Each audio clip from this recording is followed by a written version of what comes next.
Assalamualaikum warahmatullahi wabarakatuh. Perkenalkan, nama saya Syifa Dea Dwi Rahma dengan nomor NPM 2311080122, kelas A BKPI semester 3. Di sini saya akan menjelaskan hakikat pendidikan dalam pendidikan Islam. Yang pertama, ada hakikat pendidikan Islam. Beberapa pakar pendidikan menjelaskan pendidikan adalah bimbingan atau pimpinan secara sadar oleh si pendidik terhadap perkembangan jasmani dan rohani si terdidik menuju terbentuknya kepribadian yang utama.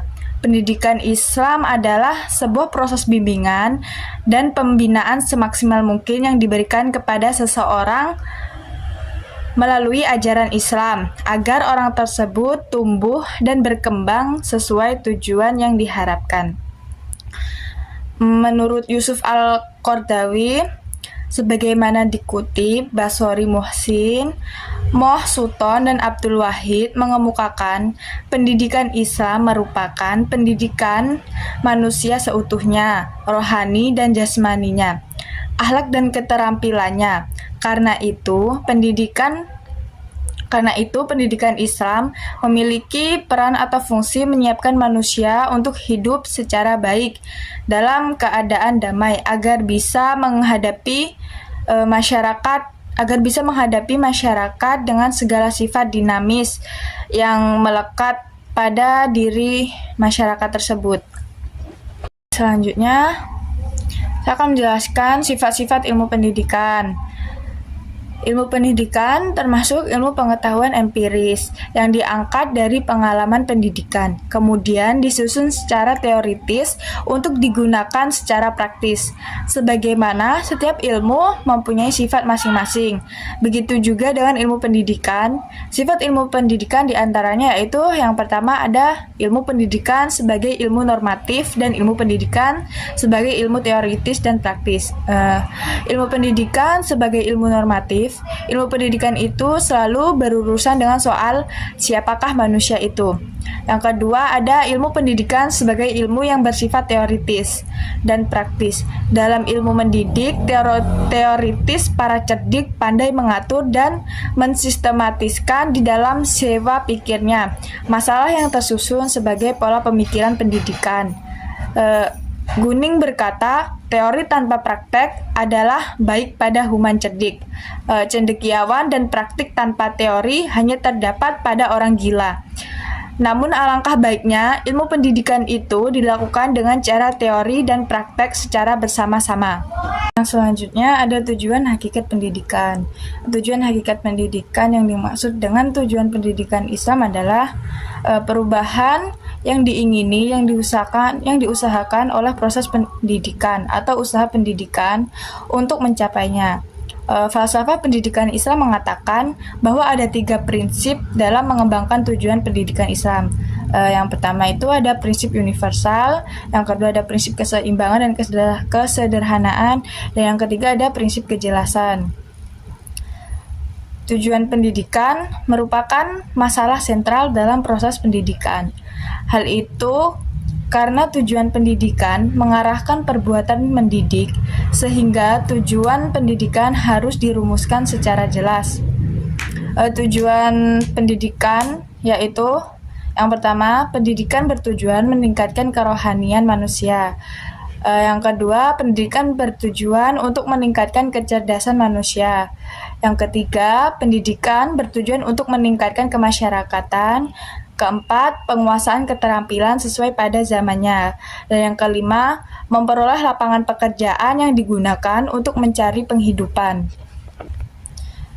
Dengan mempertimbangkan prinsip-prinsip tujuan pendidikan Islam di atas, pendidikan Islam harus dikembangkan sesuai dengan petunjuk-petunjuk wahyu yang diharapkan mampu merombak tatanan sosial dan kultural pada pendidikan Islam, agar mampu menjadi pemikir yang energik, produsen yang produktif, pengembang yang kreatif, atau pekerja yang memiliki semangat tinggi yang dilapisi dengan bekal keimanan, ketakwaan, dan akhlak mulia. Terbinanya iman seseorang muslim merupakan modal dasar bagi terbentuknya masyarakat muslim. Selanjutnya ada tugas dan tanggung jawab pendidik. Mengenai tugas pendidik, ahli-ahli pendidikan Islam dan juga ahli pendidikan Barat telah sepakat bahwa tugas pendidik ialah mendidik. Dalam Al-Quran juga dijelaskan tentang tugas seorang pendidik atau pendidik.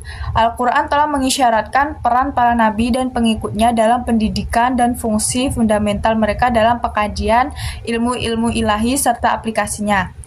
Tugas dan kewajiban pendidik yaitu yang pertama sayang kepada murid-muridnya, yang kedua mengikuti akhlak dan keteladanan Nabi Muhammad SAW, yang ketiga membimbing murid secara penuh baik dalam cara belajar maupun dalam menentukan urutan belajar, yang keempat menasihati murid agar senantiasa berakhlak baik, dan yang kelima menghindarkan diri dari sikap merendahkan.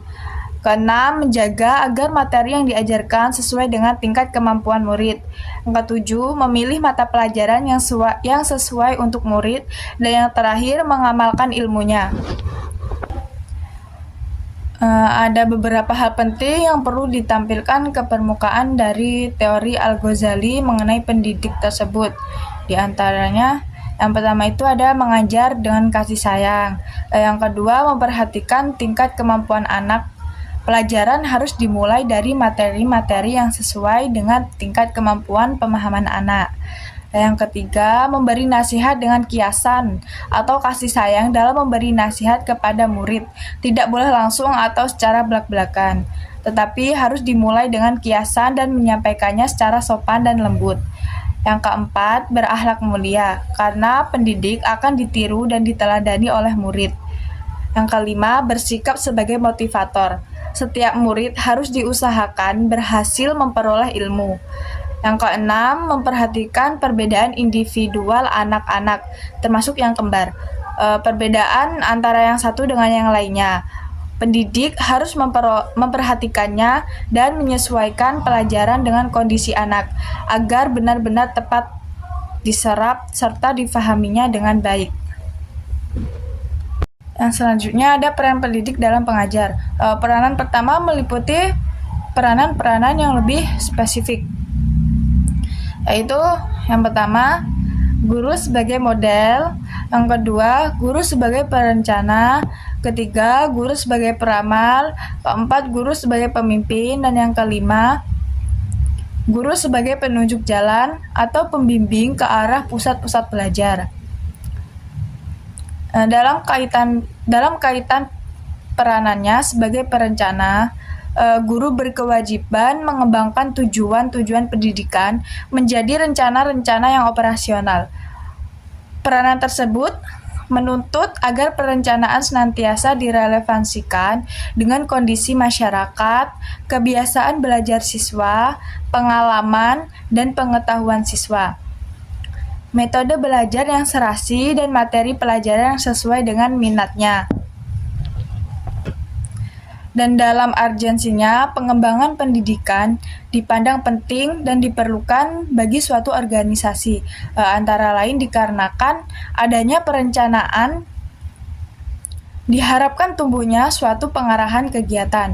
Dengan perencanaan, maka dapat dilakukan suatu perkiraan terhadap hal-hal dalam masa pelaksanaan yang akan dilalui. Dengan perencanaan juga dilakukan penyusunan skala prioritas, memilih urutan-urutan dari segi pentingnya suatu tujuan, sasaran maupun jenis kegiatan usahanya. Dalam mengembangkan persiapan mengajar, terlebih dahulu harus diketahui arti dan tujuannya, serta mengatasi teoritas dan praktis unsur-unsur yang terdapat dalam persiapan mengajar. Kemampuan membuat persiapan mengajar merupakan langkah awal yang harus dimiliki oleh guru dan sebagai muara dari segala pengetahuan teoris. Keterampilan dasar dan pemahaman yang mendalam tentang objek belajar dan situasi pembelajaran. Baik, terima kasih. Mungkin hanya itu saja yang bisa saya jelaskan. Saya mohon maaf jika ada salah kata. Saya akhiri. Wassalamualaikum warahmatullahi wabarakatuh.